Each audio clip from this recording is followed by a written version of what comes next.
Hello friends, कैसे हैं आप सब। आज हम बात करने वाले हैं रीट एग्ज़ाम के बारे में, जो कि 26 और 27 फरवरी को होना निर्धारित हुआ है। तो अभी कुछ ऑलमोस्ट अगर आप मान के चलो तो 10 दिन हैं जो बचे हुए हैं। मैं 2 दिन तो नहीं गिन रही हूँ, क्योंकि क्या होता है 2 दिन आपके, एक दिन तो तैयारी में चला जाता है कि कहाँ जाना है, कैसे जाना है, और एक दिन आपका होता है कि आपको जितना भी आपने किया होता है उसको एक बार आपको सिर्फ देखना होता है कि आपने क्या क्या कर लिया है और जो प्रोसेस थी वो कहाँ तक पहुँची है आपकी। तो मैं आपको बताना चाहूँगी कि जो रीट एग्ज़ाम है ये मेरा रीट का सर्टिफिकेट है। आई डोंट नो ये दिख रहा है या नहीं, पर ये मेरा रीट का सर्टिफिकेट है और मेरे को 112 मार्क्स मिले थे रीट में, लेवल 1 में। तो ये जो तैयारी थी ये मैंने 1 महीने की तैयारी थी जो मैंने की थी, और वो कैसे की थी और मैंने क्या किया था इसको मैं आपके साथ शेयर करना चाहूँगी, ताकि जो कुछ थोड़ी बहुत इन्फॉर्मेशन है वो आपको दे पाऊँ और आप अपनी तैयारी को और पक्का कर सकें। तो सबसे पहले जो है मैंने रीट के लिए आपकी मर्जी, आपने लिया या नहीं लिया, अभी 10 दिन बचे हैं तो कोर्स लेने का तो मतलब नहीं है, पर मैंने लिया था उत्कर्ष से, मैंने कोर्स लिया था रीट का। तो मैंने रीट का उत्कर्ष से कोर्स लिया था। इसमें क्या होता है, 5 सब्जेक्ट्स होते हैं। आपका सीडीपी होती है, और लैंग्वेज 1 होती है, लैंग्वेज 2 होती है, इन्वायरमेंटल स्टडीज़ होता है और मैथ होता है। तो सीडीपी जो है वो मैंने उत्कर्ष से पूरी करी थी। उत्कर्ष वाले जो है वो सीडीपी अच्छा कराते हैं, एक सर थे, मुझे उनका नाम याद नहीं आ रहा है, लेकिन उन्होंने बहुत अच्छी सीडीपी कराई थी, बहुत अच्छी सीडीपी कराई थी उन्होंने। तो सीडीपी मैंने उनसे पूरी करी थी। अगर आपके पास कोर्स नहीं है तो उत्कर्ष का यूट्यूब चैनल है, ये कोई स्पॉन्सर वीडियो नहीं है या फिर मैं किसी को प्रमोट नहीं कर रही हूँ। उत्कर्ष का एक यूट्यूब चैनल है, आप सबको पता होगा, उस पर उन्होंने बहुत सारा कंटेंट डाला हुआ है।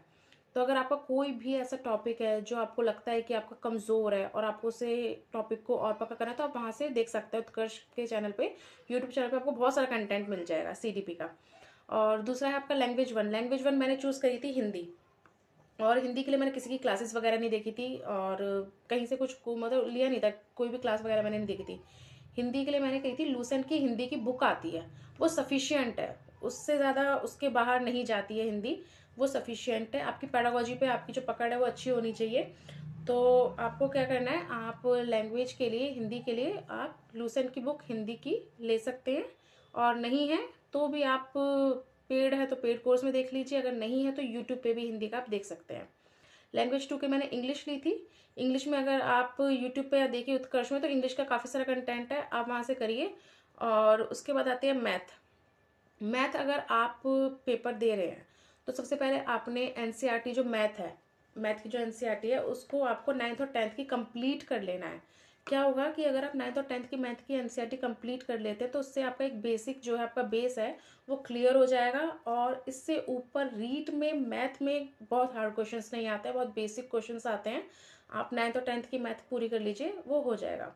इन्वायरमेंटल स्टडीज़ के लिए मैंने एक यूट्यूब पे चैनल है, डॉक्टर मुकेश पंचोली करके, हाँ यही नाम है, डॉक्टर मुकेश पंचोली उनका नाम है। और इन्वायरमेंटल स्टडीज़ वो उन्होंने बहुत अच्छा कराया था, वो सब्जेक्ट जो है इन्वायरमेंटल स्टडीज़, उस पर उनकी पकड़ बहुत अच्छी है। और उसमें राजस्थान के रिलेटेड भी क्वेश्चंस आए थे, तो उन्होंने प्रॉपर काफ़ी सारी वीडियोस बनाई हैं उसकी, पहले की भी हैं और वो अभी भी बना रहे हैं, जो अभी न्यू जो चीज़ अपडेट हुई है उसके अकॉर्डिंग, तो वो अभी भी बना रहे हैं। तो आप मुकेश पंचोली करके चैनल है, doctor Mukesh Pancholi, environmental studies के लिए डेफिनेटली उसे आप प्रेफर कर सकते हैं, और वो बहुत अच्छा चैनल है, तो आपके लिए बहुत अच्छा होगा अगर आप उससे प्रेफर करेंगे, तो आपके जो सब्जेक्ट्स हैं सारे पूरे हो जाएंगे। तो अब बात करते हैं हम टेस्ट सीरीज़ की, टेस्ट की और मॉक टेस्ट की, जो कि बहुत ज़्यादा ज़रूरी है किसी भी एग्ज़ाम को करने के लिए, क्रैक करने के लिए, या फिर किसी भी एग्ज़ाम की प्रैक्टिस करने के लिए। मैटर नहीं करता कि आपने थ्योरी कितने दिन पढ़ी है या फिर आप थ्योरी कितनी कर रहे हैं, जब तक आप मॉक टेस्ट नहीं देंगे, जब तक आप मॉक टेस्ट नहीं लगाएंगे, तब तक आपकी तैयारी कभी भी पक्की नहीं मानी जाएगी, क्योंकि आपको पता ही नहीं होगा कि आप कहाँ खड़े हो। तो मॉक टेस्ट के लिए मैंने उत्कर्ष का जो चैनल लिया हुआ था, उत्कर्ष का मैंने यूट्यूब से भी किया था, और उत्कर्ष का मैंने पेड कोर्स लिया हुआ था, उसमें उन्होंने काफ़ी सारे मॉक टेस्ट डाले हुए थे। तो पहले, सबसे पहले तो मैंने उत्कर्ष वाले से किया। दूसरा मेरे पास टेक्स्ट बुक था, टेक्स्ट बुक की टेस्ट सीरीज से मैंने मॉक टेस्ट किए। थर्ड मेरे पास था ग्रेड अप, क्योंकि मैं ये कोशिश करती हूँ कि अगर मैं कोई भी एग्ज़ाम दे रही हूँ, सबसे पहले मैं उसकी थोड़ी 50% ही, अगर मेरा सिलेबस कंप्लीट होता है, मैं मॉक टेस्ट देना स्टार्ट कर देती हूँ। मैटर नहीं करता कि मेरे 50 नंबर आ रहे हैं, 60 नंबर आ रहे हैं, 70 नंबर आ रहे हैं, सबसे पहले आपको मॉक टेस्ट देना स्टार्ट करना है। इन 10 दिनों में, जो 10 दिन बचे हुए हैं, आप दिन के कम से कम 2 मॉक टेस्ट दीजिए। आप मॉक टेस्ट देंगे, आपके जितने भी क्वेश्चन सही हैं वो तो आपको आते हैं, और जो क्वेश्चन आपके गलत हो गए हैं उन क्वेश्चंस को आप एनालाइज करिए। नीचे डिस्क्रिप्शन में सारी वीडियोस में आपको क्वेश्चंस के नीचे आपका सारा डिस्क्रिप्शन दिया होता है, तो आप उसको पढ़ेंगे तो आपको वो चीज़ जो है और अच्छे से समझ में आएगी। एनालाइज करिए अपनी गलतियों को। तो मैंने इन तीनों प्लेटफॉर्म से लगभग 25-30 मॉक टेस्ट थे जो मैंने दिए थे, और 25-30 मॉक टेस्ट काफ़ी थे। तो आपके लिए मैं यही कहूँगी कि आप दिन के 2 मॉक टेस्ट भी लाएंगे तो भी 10 दिनों में 20 मॉक टेस्ट होते हैं।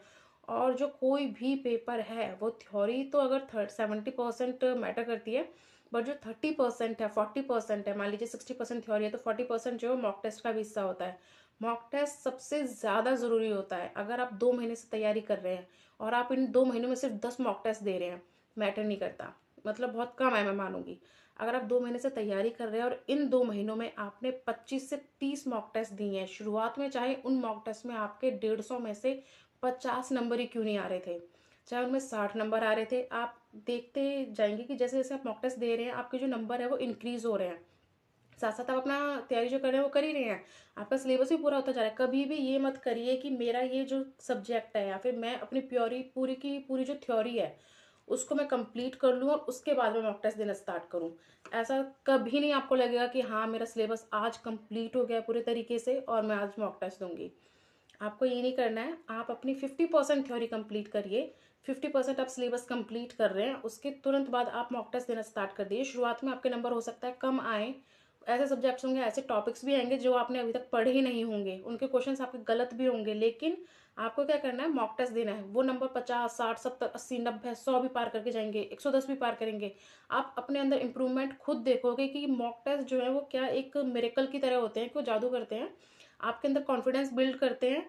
और हाँ, कभी मॉक टेस्ट में कम नंबर आते हैं तो हमें ऐसे भी लगता है कि हमारी तैयारी सही नहीं है, पर उसको आप एनालाइज करिए, आपने कहाँ गलतियाँ की हैं, उन पे वर्क करिए। और जो मॉक टेस्ट के डिस्क्रिप्शन में नीचे भी जो इन्फॉर्मेशन दी होती है उसको पूरा अच्छे से पढ़िए।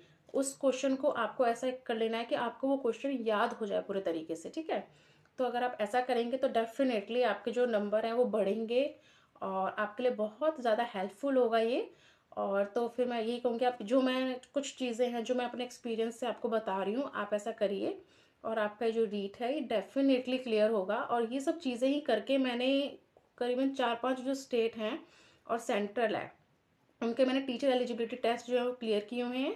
और अभी मैं बीपीएससी में सिलेक्टेड भी हूँ, क्योंकि ये जो सेम चीज़ें जो सेम हम करते हैं किसी एग्ज़ाम की तैयारी के लिए, वही एक सेम पैटर्न टाइप होता है जो हम किसी भी एग्ज़ाम की तैयारी के लिए करते हैं, लाइक मॉक टेस्ट देना, थ्योरी कंप्लीट करना, एनालाइज करना।